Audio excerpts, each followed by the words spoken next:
Stay tuned for today's episode of Breaking the Biz, an informative podcast where we dive into the world of entertainment by interviewing seasoned professionals who have made their mark in the industry. Gain invaluable insights as they share their personal journeys, offering advice on navigating the dynamic landscape of the entertainment industry. Whether you're an aspiring actor, musician, filmmaker, author, animator, or any creative soul, tune in for expert career guidance, insider tips, and first-hand accounts on breaking into the entertainment industry. Get ready to unlock the secrets behind successful careers and fuel your own passion for the limelight. Please remember to like this video and to subscribe to our channels for more great conversations. Greetings from Breaking the Biz, brought to you by Yes I Can Unity through Music and Education. I'm William Felber, your navigator through the intriguing universe of the entertainment industry, as revealed by the visionaries and creators who bring it to life. Stay tuned as we delve into diverse insights from the forefront of entertainment, hearing from pioneers, creators, and agents of change. Prepare for a journey filled with tales of innovation, resilience, and the undying quest for artistic brilliance. Welcome to Breaking the Biz podcast with the Yes I Can crew.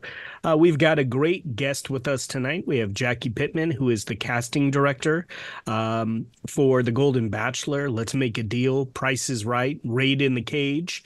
Pitman Casting is available for all your reality casting needs, specializing in nationwide competitive reality, Docu-series, Occupational Casting, in-studio game shows, dating shows to hosts, and corporate video, promotional, and commercial casting. You do it all, Jacqui. So I want to thank you again for making time for us. You're very welcome. Thank you for having me. Awesome. So I want to talk, when you were a little girl, what was the dream job? I wanted to be a lawyer, or I wanted to work in horror movies. A lawyer or horror movies? Horror movies. Those are the two things. Yeah. Okay. What was the first horror movie you were exposed to that you said, I want to do horror movies? I was 4 years old and I saw the movie The Hand, and then The Blob. Okay. Those are the two. And the feeling of just kind of that being scared, or was it the production? Was it costumes? What was it that you said, I want to be in horror films? You know, I always thought they were scary. So I would scream, but I would also have laughter underneath it. So, you know, it was a combination of the two. So there was a love and a fear of it, you know. And there's certain horror movies that I love more than others. Like one, I'm okay with slashers, not, you know, they're like, but it's the demon ones, you know, the ones you can't see that scare me, you know, the most. Those are the ones I love. Okay. It's kind of like the Jaws and the shark, and not seeing the shark and feeling that terror. My favorite horror movie of all time is The Exorcist. Okay. Yeah. So that gives you a sense. That's definitely a good one. So in school, what did you study?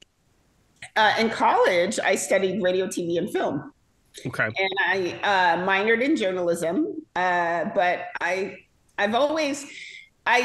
basically looked at that as like the foundation. If I decided to go into entertainment law, I would have that as an undergrad and then go to law school. I never really wanted to be a trial attorney. If I went down that path, it was really so that I knew contracts. But I ended up not, you know, I liked money too much. Didn't want to spend more money to go to grad school, and just, you know, stuck with the undergrad and started my career. Well, you know, what's interesting is the fact of anyone, if they ever tell me they want to be a lawyer, I always say you should aim to be an entertainment lawyer. You know, obviously it's exciting. You know, you're dealing with people who maybe are screwing people over. And again, it comes back to those contracts. Most people don't even understand how contracts work. So I'm sure it kind of works itself out doing the casting right now, having that background in contracts. Yeah. But so you do radio, television, film. When you graduate, well, let me take two steps back. Did the college help you with any internships while you were in college? I did a ton of internships. In fact, I was I was very ambitious in college with only the intent to graduate. So that was my intent. That was it. I just needed to get through it. So I worked 3 jobs, and I did a bunch of internships. I did internships through the university, and then I found my way into internships outside of the university. I was Rick Dees's, I don't know if you remember Rick Dees, but I was Rick Dees's first intern at Kiss FM Radio. I interned at a public affairs show on KHJ, which is KCAL, Channel 9. It was called Frankly Female. I was a paid intern there. Not a paid intern, just an intern. And I did a workshop internships for CBS. So I did a lot of internships. Yeah. So I kind of like how all your internships, though, do all fit under the radio, television, film degree. I do recommend anyone who goes in this field, do as many internships as you possibly can, because the great thing that you'll learn from your internship is what you don't want to do. And I knew when I worked at Kiss FM, which was great because it was during the time when talent like Michael Jackson, would roll through there. It was fantastic when it came to seeing all the celebrities. But for me, I realized radio wasn't the direction I wanted to go in, mainly because I wanted to be able to see my creativity after I left the studio. And it's like, when you're on radio, unless you're someone who is well known like Howard Stern or Rick Dees, nobody remembers what you say. And it doesn't stick, it's like your drive time, and once you get home, it's gone, so that would not have been a satisfying career for me. And I love how you mentioned that, because that is some of the stuff that we talk about with the people who follow the podcast. Is it's easier to find out what you don't want to do by trying a bunch of different things, and all of those fit under the wheelhouse of your degree. And, that makes total sense. Like, and radio is a very hard industry. Obviously, we see free radio, and then it flips to a satellite radio, the music industry changing to, Spotify and Apple Music and different listeners. It's just kind of evolved, so to speak. So after your internships, leading you into, you don't want to do radio. Obviously, something there within CBS said, I want to do television. Yeah. Okay. So let me back up for a second. I was a foster kid. So from 7 to 18 years old, I grew up as a foster child in New Jersey. When I moved out to California, I put myself through school. So I had all these different jobs. And honestly, I was working at school full time. I was going to school full time. I worked at Sears and Automotives. I worked for the Queen Mary, and I assisted the entertainment director. And that was like 2 jobs. And then I had all these internships that I was trying to do. And at one point, and the big job that I had, I was management for an import-export company. So I worked there full time, like 8 to 5. I would take my lunch hours. I worked there for a couple of years, obviously. So I took my vacation time, which was 2 weeks. I cut them in half. So instead of having 10 days off, I had 20 half days. And I took those 20 half days and turned them into my studio time internships. Okay. So I would leave work at 11 for my half days. I never took my vacations. I used them as internships. So when I graduated from college, finally, with my degree, I said, I'm only going to work 1 job. And now I have to figure out what that job is going to be. So I did the thing that every instructor at school said, do not do. Now this is years ago, so people don't have that ability now. But if you remember, the Hollywood Reporter at one point every 2 weeks would have all the production addresses and all the contact people for every television and every film in production. So I took my resume and I sent it out to like 200 of them, right? to whom it may concern. And I sent them out, and every instructor's like, don't do that. Know who you're sending it to. Find who. I was like, I don't care. I'm sending my resume out. So I sent it out, and I started getting all these rejection letters, and I was thrilled to death because that meant someone read my resume. And I finally got a phone call from ABC. And ABC, I still remember the head of HR, his name was Jonathan Tenashi. First thing he said to me is, I am so impressed with your resume and all your work experience while you were getting your college degree. So he said, I've not seen a resume that was this extensive with someone who took me 5 years to get through school, but someone who went to school for 5 years. So he called me in for an interview. So I was totally stoked. I went in, and there was a desk coordinator job in the news department available, and it was union. So I aced my interview, and he said, okay, for union jobs, you have to qualify for, you have to take a typing test. He said, if we're going to hire someone who's not in the union, they have to be equally as qualified as those who are working for us in the union that we could transfer over to another department. So I said, got it. Never taken a typing test, never took a typing class ever in my life, okay? I don't know about you. You probably don't even know what typing tests are. I do. I'm similar age. So when you brought up the Hollywood Reporter, we just had a guest speaker last week who was like, I got my job through the Hollywood Reporter, and the kids were like, oh, well, it's a Hollywood Reporter. I'm like, you guys have LinkedIn. You have many ways of reaching out. Yes. And I love sometimes you don't have to follow the status quo, and sometimes you have to go outside the circle. You don't have to paint inside the lines. And applying for all of those positions, like, it's better to have options. Sometimes you have individuals who apply for one job and they're like, I'll just wait 6 months and they're going to get back to me. And it's like, that's not how it works. You've got to.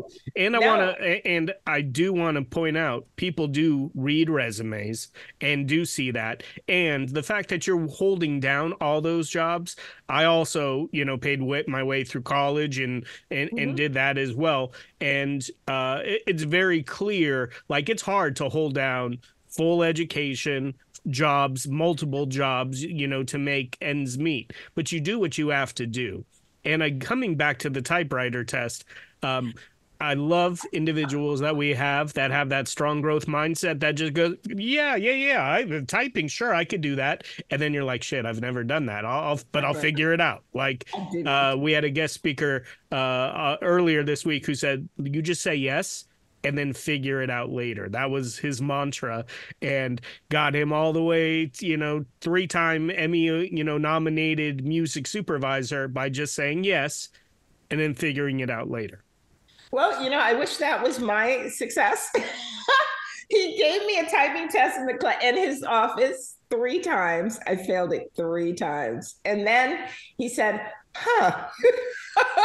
he said, okay, well, I can't hire you for that job. And I really wanted to. He said, but what I can do, he said, I have an employee going on maternity leave in 2 months. She'll be gone for 2 months.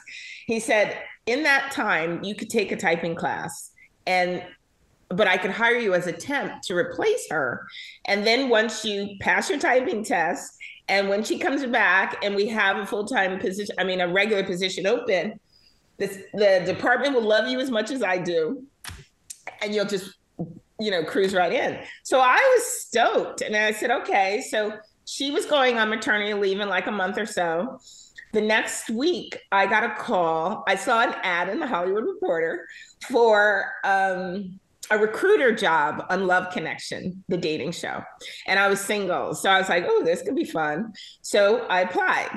And they called me, and I went in for an interview. And by the time I got home on my answering machine, they left a message and they said, we want to offer you a full-time job. And so as a casting, a guest coordinator, they called it at the time, casting. And I was like, oh, I don't want a full-time job, like, because I had a full-time job, but I also remembered, the promise I made to myself. I went 5 years for this degree. I have to put it into use. And I took the leap of faith and I quit my job. I lost $2,000 a month in pay. I took a $400 a week job at Love Connection. And that was the start of my casting career. I love in it. 1989. Yeah. Sometimes you have to take that leap of faith, and everything is a calculated move. Yeah, You have to solve your own problems. Obviously, taking a $2,000 hit, that hits hard, but you've got to have that leap of faith, and at least, again, you didn't say, "Oh, I've never done casting," right? Like, again, you're jumping into something. It's all my personality. Yeah, I love it. So you do Love Connection. Talk me through what comes next. Well, the thing that I would say to your students is risk is the most important thing in this industry. You have to take risks.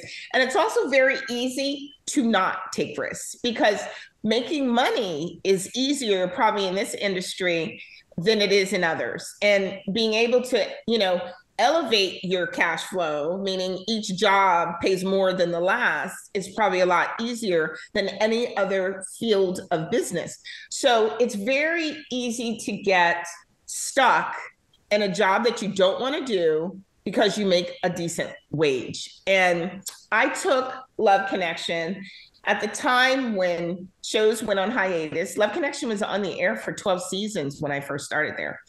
I worked there almost 3 years. I ended up being head of their casting department.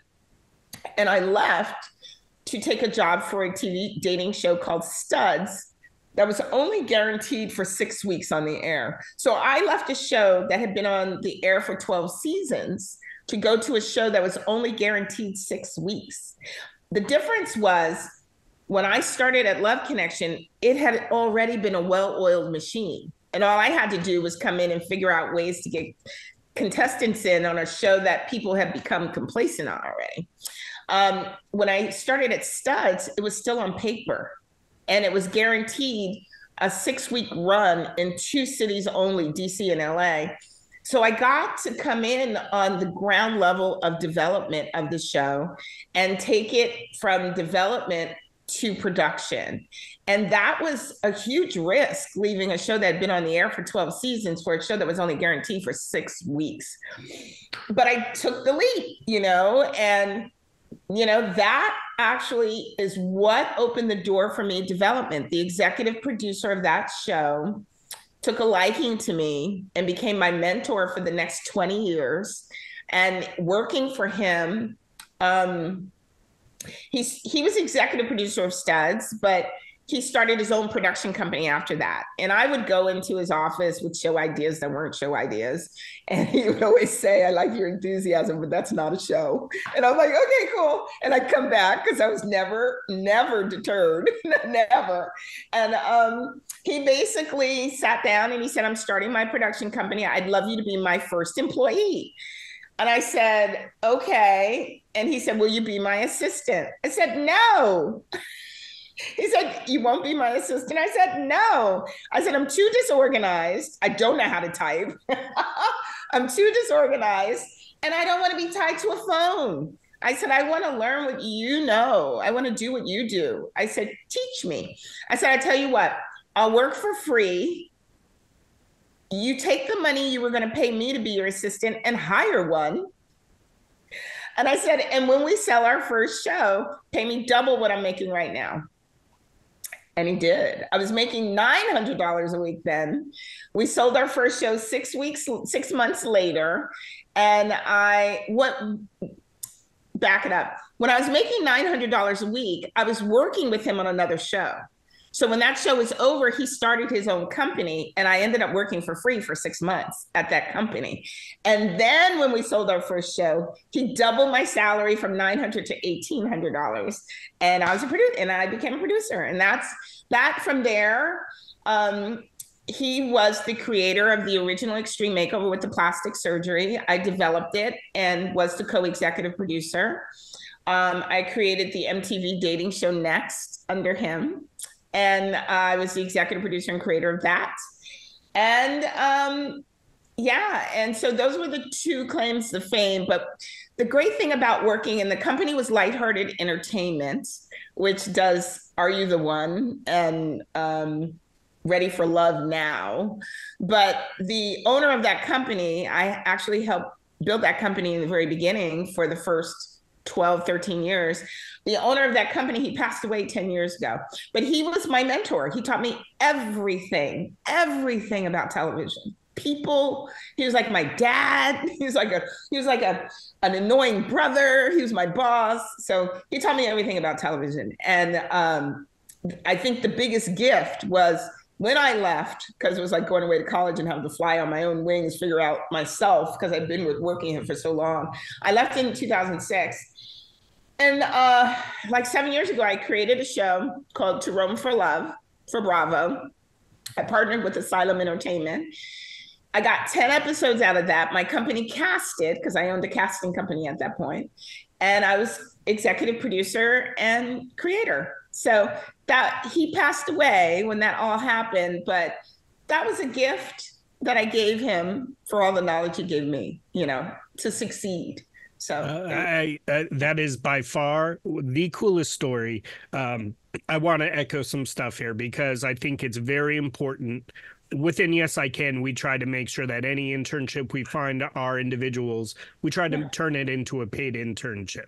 Yeah. So you can learn and not have that financial stress. Yeah. What I love about your story is your confidence within yourself of pay me double. Let's just go at it. Let's teamwork. You save the money that you're going to pay me. Get an assistant who can type. Like, where your self-awareness is next level. You know where your skills lie and you know where you need help. And I think a great leader always needs to know where you need your assistance to succeed, right? Like, so the self-awareness out the door. I love that. And I love coming up with ideas and him going like, that's not a show. That's not a show. But if you think about like the shows that you succeeded on, Extreme Makeover, I guarantee you somebody said, that's not a show. Like, reality television now, there's nothing that I stumble upon where I'm like, but like my 600-pound life, like somebody, hoarders, like all of these things that are reality shows, you would never know that there's an audience or a market, and there really is. Like everyone has their own weird stuff that they're into, and you could basically put something out there and somebody is going to resonate with it. Yeah. Yeah. I just love that, Extreme Makeover and I'm sure you went with Studs. You're like, I'm single. Studs, let's go. I used to, when Studs was on the air, you probably don't remember Studs, but Studs had a very recognizable logo. It would just say Studs, and it had these like two block things on the side. So then it was a very popular show at the time. So I had a Suzuki Samurai at the time, those little Jeep things, and my tire rack in the back, my brother was an artist and he took the logo for Studs and he turned it into Studette, right? For the back of my car. I cannot tell you how many people would say to me, I saw you riding on the freeway. I saw it said Studette. Was that you? I said it was me. I'm the only one.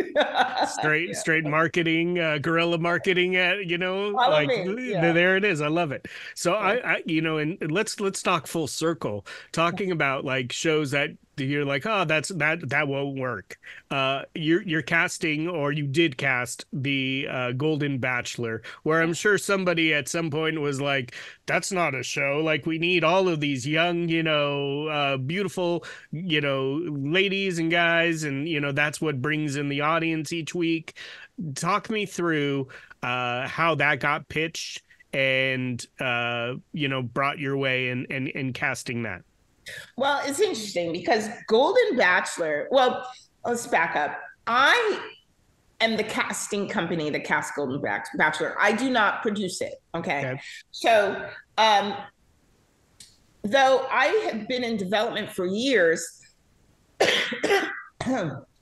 excuse me, doing shows with senior citizens was always a passion I've had. And And I would say the networks had the passion too, but they weren't evolved enough to take the leap first, right? So the notion of when I used to do Love Connection, my favorite shows were senior citizens doing the show because we found they would just say anything, and they didn't care. So I always had that senior thing in the back of my head as a show. Golden Bachelor actually came to fruition last year, but it had been greenlit 3 years prior, pre-COVID. So they had started casting and then COVID hit. So everything went dark, and then applications just kept coming in. So when I got hired, they decided to go with me over the previous casting company. And they decided to go with me, and I walk in to a mailbox of 20,000 applications, right? And so my team, we just start going through them. And we now sit on over 40,000 applications from women alone and over 10,000 applications from men. So the interesting thing about that show is, in the hands of another production company, it may not have been the same show that you saw on the air. If anybody was going to try to do a golden senior dating, it needed to be the people from The Bachelor, because they hold dating to a standard that a lot of other dating shows do not. And, the sweetness that you saw in Golden Bachelor, you probably would not have seen in other shows that would have, if it was done by another production company. Now, trust me, those seniors are no different than they are in their 20s. Trust me. They still get jealous. They still sabotage. They still do all the fun stuff we did in 20s and 30s in dating. But I think coming out of the box, you wouldn't have wanted to see that with senior citizens. You really wanted the sweetness that it was. So we just wrapped casting for the Golden Bachelorette. I met all my guys. They're starting taping this week. So we're really excited about it. But it's and you say come full circle. When I took the job at Love Connection, I was single. Okay. I took the job at Golden Bachelor. I'm a divorcee, single. So, and I'm in my 60s. So, it's really full circle. Here I am all over again, equally as passionate. But the thing that I love most about doing that show is they're my peers, and their love journeys, their loves and their loss, I can relate to on so many different levels. And I'm just really glad that at this time in my life that I've had the opportunity to do a show like that, because not only was it transformative for them in their lives, so many people hadn't dated in like 10, 15 years. And they finally, they just gave up. They didn't think dating was for them. They felt invisible. They didn't think they were hot anymore. Well, the women who actually did our show, even if they weren't picked, they won, because they were so ready to get back in their lives. It's like, put me in, coach. They were ready to start living again. And I had a hand in that. It was fantastic. And in a way, it's helped me, because, I'm navigating my way through that age range. And I'm not stopping. It's like, it's not over, Yeah. And so it's a beautiful thing. And I'm glad I really, really feel the Golden Bachelor, as well as the Golden Bachelorette that will be coming on this fall, made a culture shift, that people will now look at senior citizens differently. That, the core ratings group isn't 18 to 39. It moved to 18 to 54. Maybe it'll now move to 18 to 70, So I'm glad that I have a hand in that culture shift. So it's fantastic. It's like you're doing social impact, and we talk about in our program that you need to have empathy to have success in a career. And I think you really do display that. You can relate to some of these individuals. You mentioned that, you can connect and you can see. And I think that's one aspect that I think, in your industry, you have to be empathetic. And we're going to talk about the qualities that you feel you bring to the table to have success. I love the full circle, from love connection to that. And it's interesting because you would think through COVID too, you might have some individuals on that list who didn't make it out of COVID, like COVID's kind of stopped and affected a lot of people. But I love to hear that there's 40,000, women out there and 10,000 guys, sugar daddies and sugar mamas want to not just maybe find somebody their own age and not have to deal with all the drama. Plus, it's such a great, and you mentioned the beauty of getting some of those people to start dating again and seeing themselves in a positive light. Major difference than doing the cougar show where they're hooking up with the young kids and it's like you're like, oh man, I'm contributing to trash society. Like in your case, it's like maybe I'm getting more people to join these dating sites and realize that they still have a chance and an opportunity, to find love. And then just one last thing. I imagine there are a lot of people on The Bachelor that just want their 15 seconds of fame and want to parlay that, I'm talking about like the young, Bachelor, like, oh, I'm a OnlyFans model or, I've got this, I imagine that an older generation really is looking for love. Well, I would say I disagree with you as far as The Bachelor goes, because like I said, it is the grandfather of dating shows. And you come to The Bachelor, you really should be in the mindset to get married. And so they're not trying to get OnlyFans members. They really are ready to settle down. There's a lot of emotional connection in both of those series, the Golden as well as the regular Bachelor. So I feel if you're looking for those OnlyFans models or people who only want their 15 minutes of fame, there are a lot of dating shows out there that can satisfy that. I don't think the Bachelor franchise is the one that you turn on for that. But the Bachelor franchise is for women who still fantasize about love, who still believe in love and marriage and family. That's where you go to fantasize about that kind of stuff. Yeah.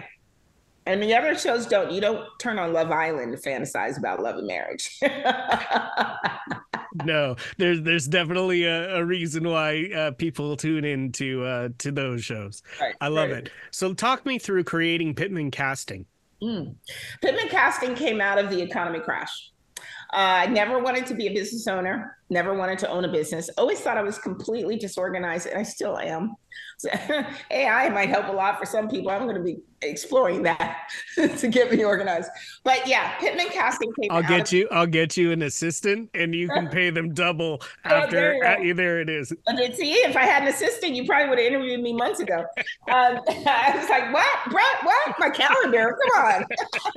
What is that? I have a calendar. You got it wrong. What is this Google Calendar invite? What is this? I don't even use Google. I love it. Yeah. So Pitman Casting, it's really fascinating because Pitman Casting came out of the economy crash. Every person I knew, and I almost feel that way now, is just different in a different way. But because the industry is shifting and not in a great way currently.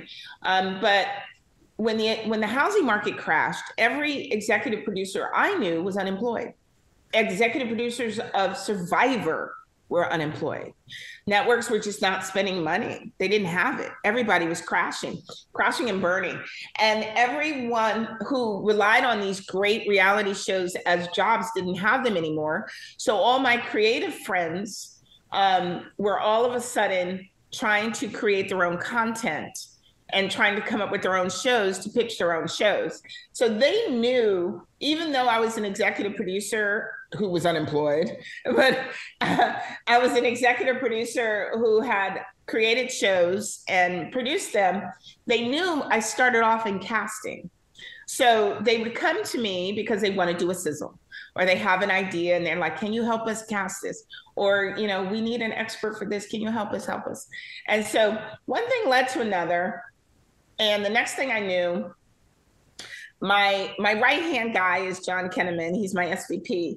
And he had been, one of the things I didn't tell you, there was a little blip in my working at Lighthearted between producing a show and becoming an executive producer creative of the next shows. I took 4 months away from Lighthearted to be the casting director of Big Brother. So I was the casting director of Big Brother 2. So Big Brother 1 didn't do too well. And they came to me because they knew I knew dating shows. And they said, do you think you could cast Big Brother 2? We want heat. We want people who are single and dating and the heat inside to bring the viewership. So I stepped away from Lighthearted for only 4 months, and I went to do Big Brother. And while I was at Big Brother, my mentor reached back at me. He said, you can only do that one season. You need to come back here. We're going to sell some shows. You're going to executive produce. You start dangling carrots in front of me to get it back. So I went back and I only did one season of Big Brother. And when I went to Big Brother, I took the casting director who had been the last 20 years at Big Brother.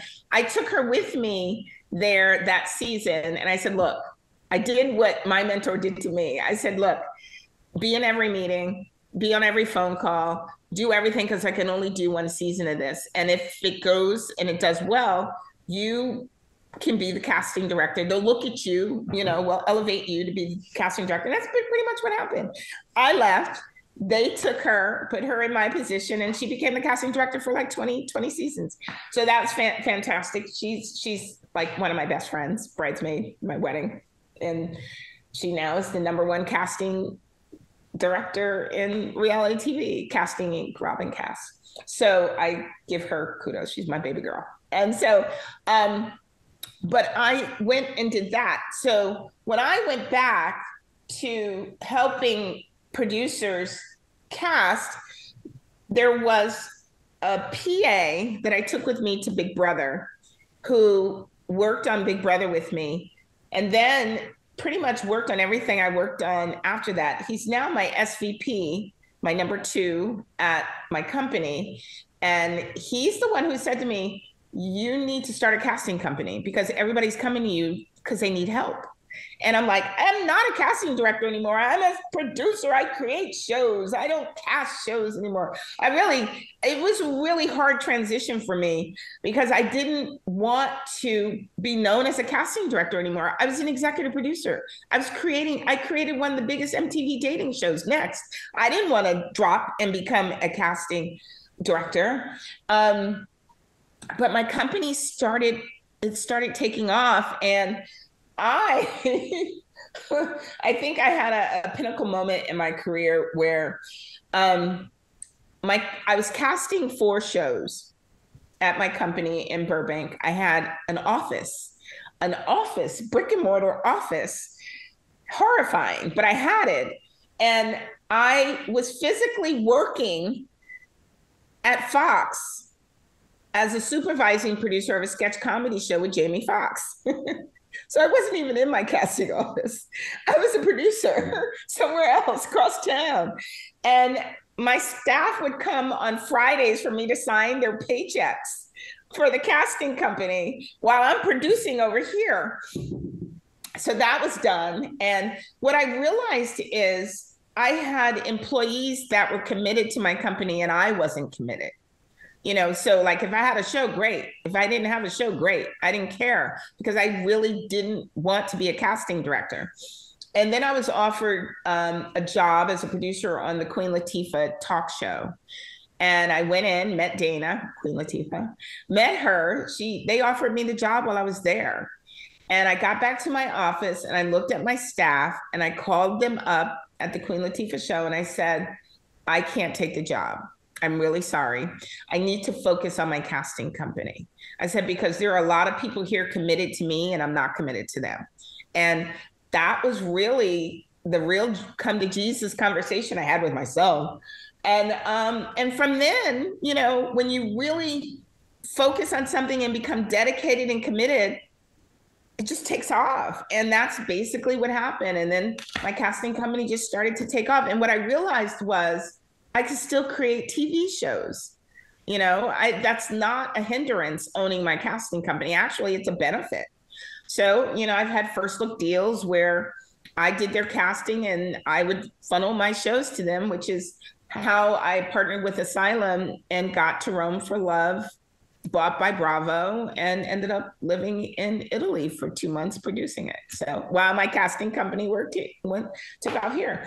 But now, you know, we do Golden Bachelor, Golden Bachelorette. We do Let's Make a Deal currently. You know, we're in probably Let's Make a Deal's in its 16th season, but I think we've been doing it for about 8 seasons, helping supplemental casting for them. So it's casting is my mainstay. I did just sell another show. I absolutely love how you honestly do it all. Like, and there's nothing that stops you. 63 years old. Yeah, but you just retiring. why stop when you're good at it? I can. Yeah. I can't retire in this industry. Yeah, no way. Like you've worked hard to be where you are right now. I want to come back to the mentorship. I absolutely love your story of your mentor and how, you know, you did that. I want to learn everything that you do, and I'm willing to work for free to put in that time and put in those 10,000 hours to become a master of that craft. I also love the fact that you obviously you're giving us time here and sharing these nuggets of information in your career roadmap, but I love the fact that you put somebody on, you know, with casting with the Big Brother. And did exactly paying it forward what your mentor did to you. Well, in truth, she was the casting director of Eliminate. So even though I trained her, I gave her her very first job in casting, she had gone off to, you know, make a name for herself already, but she nor I had done a big network show like Big Brother. So, and then, you know, she's history and, you know, she's doing her thing and she's killing it too. Yeah, she's killing it. She's killing it. Yeah. I love it. So I want to ask you, how important has networking been to your success? It's extremely important. We have television conventions constantly, and I'm probably one of maybe 2, sometimes I'm the only one, who spends the money and goes to these conventions twice a year because I need to be visible. You know, I need production companies to know that I exist. So it's all about the networking for me, constantly and you know, my casting company is successful too because I was a development exec for a long time, so I know a lot of the players, but the players move around a lot. So, and then with COVID hitting and everybody working from home, I work from home now. So. And I just moved out to Rancho Mirage. I still got to drive into LA ever so often, like today. But you know, it's like I work from home, but that cuts the networking ability short. You know, it's like you really now have to make an effort to get to know people. And I can't tell you how many executive producers that have worked on really successful shows for a long time who end up unemployed and they call me because they're like, Jacqui, I know you know everybody. Who can I, you know? And I'm like, I'm a measly old casting person. Okay, I'll have you out. Like, yeah, it's like, you got to network, you know, you never know. And I always tell people, it's not everybody's like, it's who you know in this industry. No, it's not who you know. It's who you know and the impression you made on them when you first met them. You can know everybody, but if they don't like you, it's not going to work. It's not going to help you. You really have to be memorable, you know, and I'm memorable. People remember me. you know? So it's like, and I'm not tooting my own horn.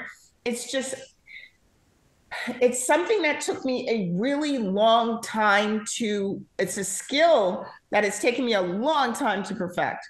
I mean, like I told you, I was a foster kid from 7 to 18 years old. I was shy. I was quiet. I always was driven, but I was really shy.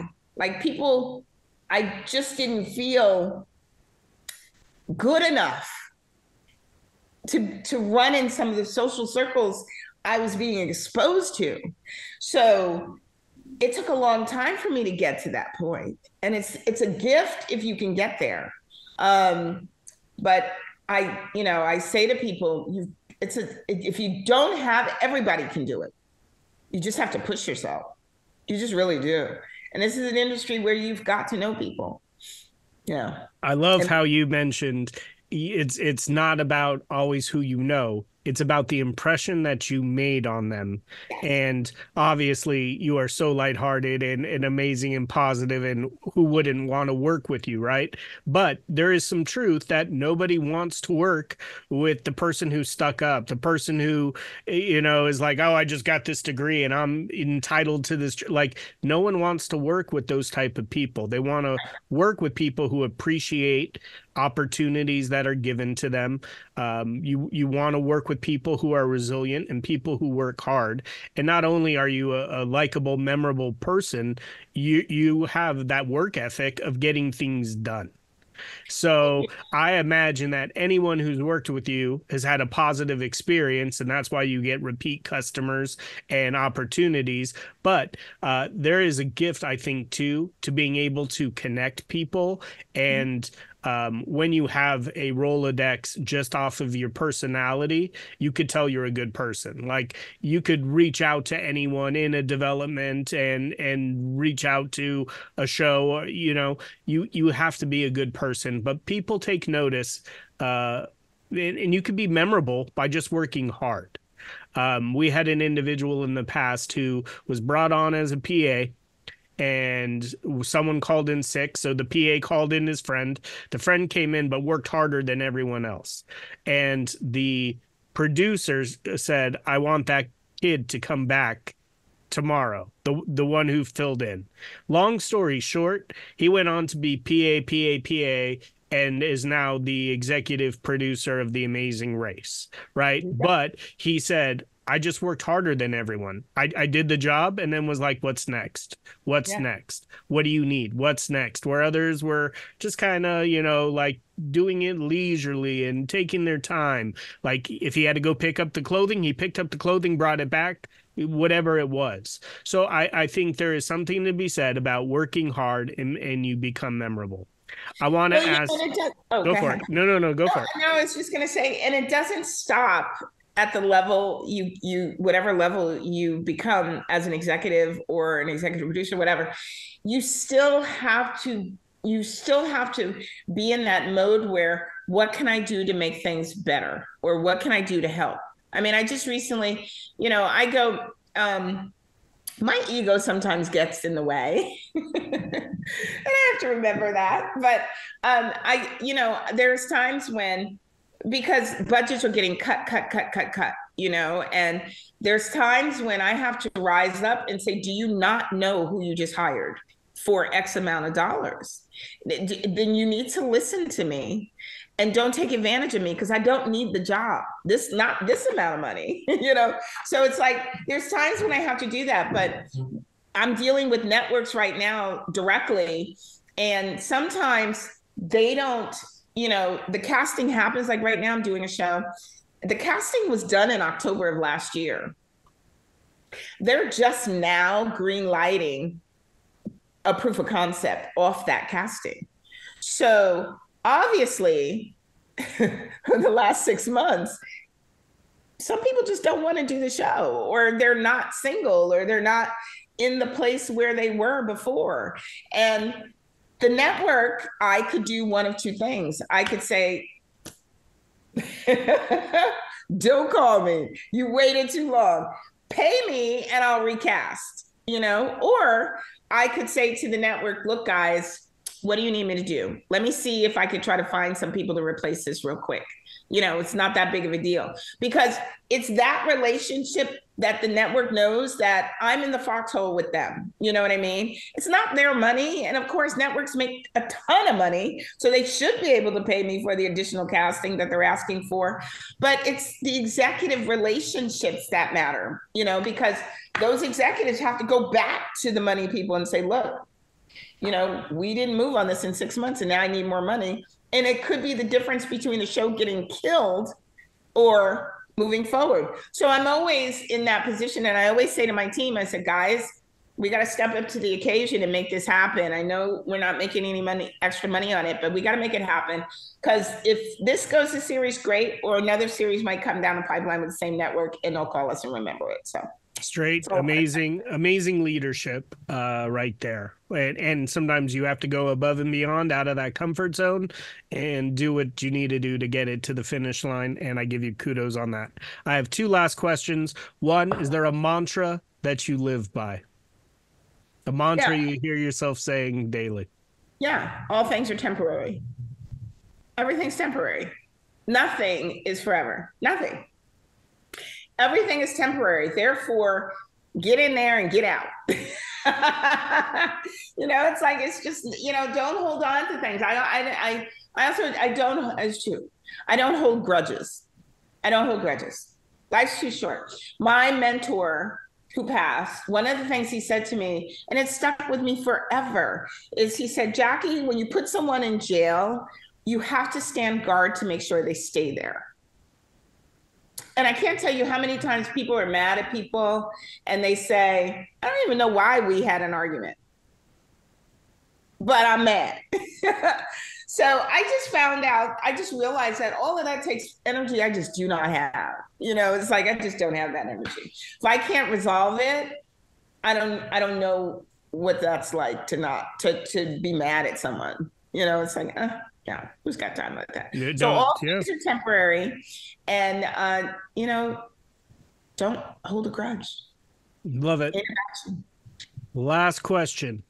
If there was one piece of advice you could give to a younger Jacqui, with all that you've experienced, all those jobs, all of the college work, putting yourself through it, the self-awareness, the different shows, the casting to the creation, mentorship, anything you would go back and give your younger self, any piece of advice, what would it be? No one has ever asked me that question.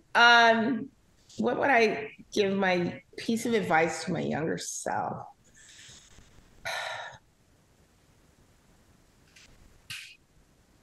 I think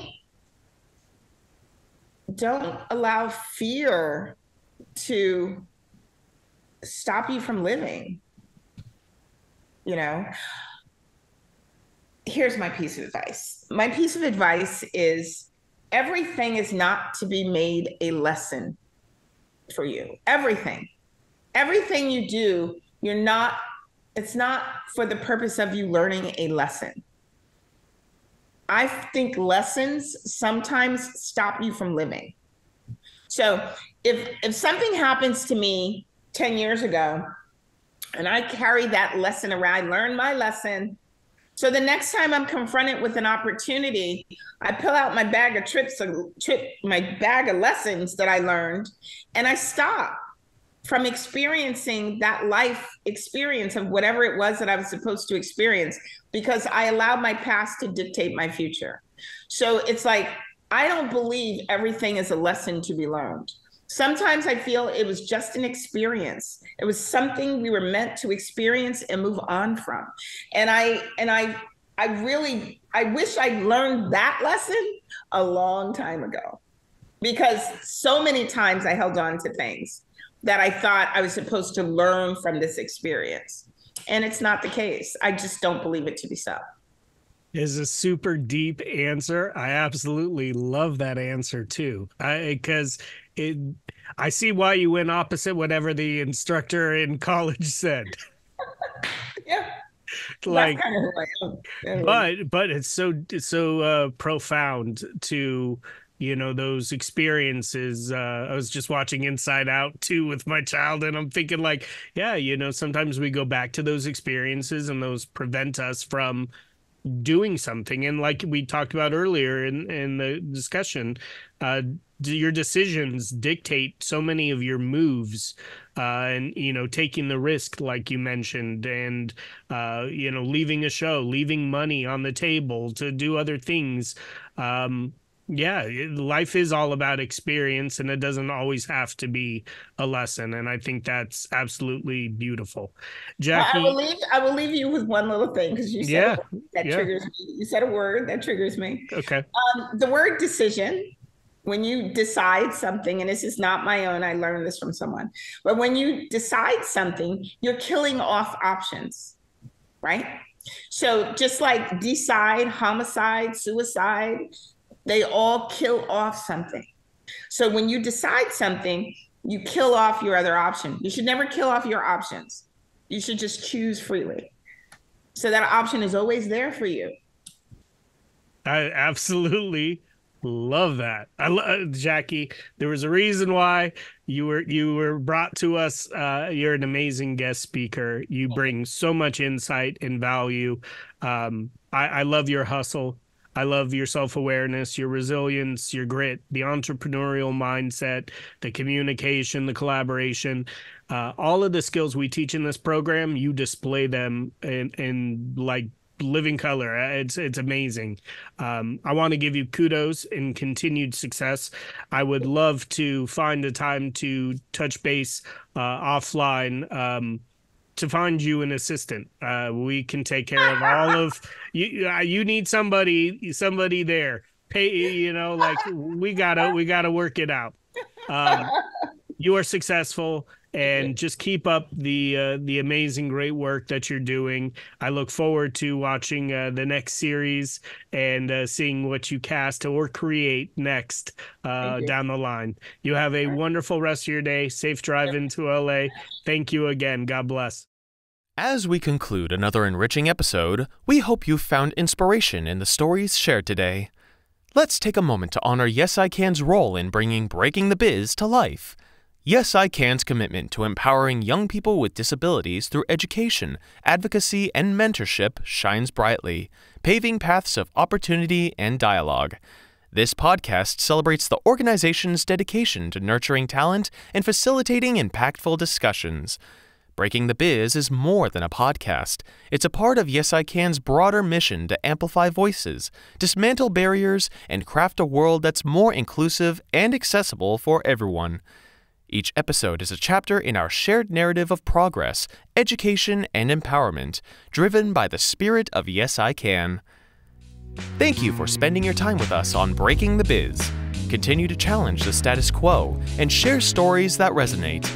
Until our paths cross again, let's keep transforming aspirations into achievements and infuse every endeavor with optimism. Here's to advancing the landscape of the entertainment industry, one episode at a time. I'm your host, William Felber. See you next time.